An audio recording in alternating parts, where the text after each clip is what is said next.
करने का बयान दिया है। 10 करोड़ की राशि घोषित किया था कि जो उनका सर कलम करके ले आएगा मैं उनको 10 करोड़ रुपए पुरस्कार दूंगा।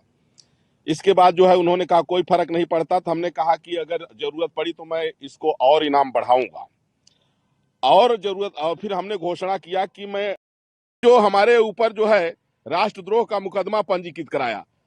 अब राष्ट्रद्रोह का मुकदमा चूंकि उसका बाप मुख्यमंत्री है, वो खुद मंत्री है, अब पुलिस उसकी है।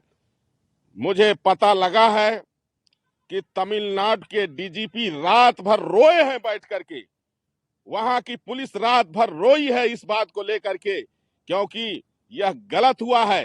राष्ट्रद्रोह का मुकदमा तो उदयनिधि स्टालिन पर बनता है, जिन्होंने 120 करोड़ निर्दोष सनातनियों की हत्या करने का बयान दिया है।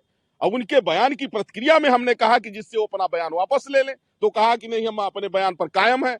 और जैसे ही हमने कहा कि हम वहां 18 सितंबर को आ रहे हैं, तो FIR क्या करा रहे हैं कि यहां भय व्याप्त हो गया है, सब डर रहे हैं, तो बिल में घुस जाओ, ऐसा बयान क्यों दे रहे हो?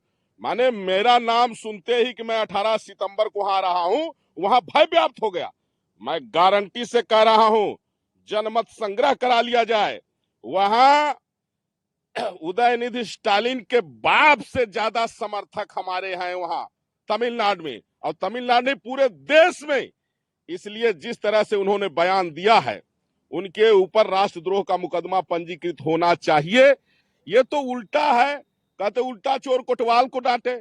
वह 120 करोड़ लोगों की हत्या कराने की बात कर रहा है। सनातन धर्म की तुलना डेंगू, मच्छर, मलेरिया और कोरोना रोग से कर रहा है।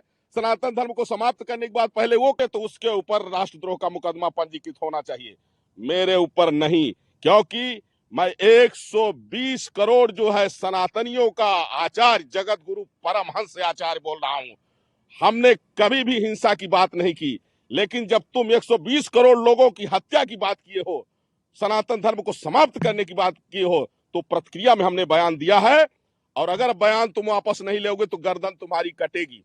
तुम्हारे राष्ट्रद्रोह का मुकदमा पंजीकृत कराने से मैं राष्ट्रद्रोही नहीं, मैं सनातन धर्मावलंबी हूं, मैं प्रखर राष्ट्रवादी हूं, मैं जो है देश प्रेमी हूं।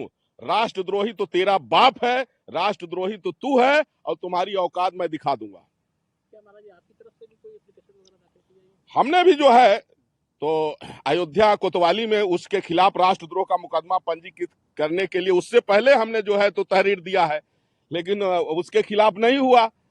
और वहां चूंकि अब पुलिस पर दबाव बना करके उसका बाप मुख्यमंत्री है, तो उसने करा दिया है, तो उसके कराने से नहीं होगा।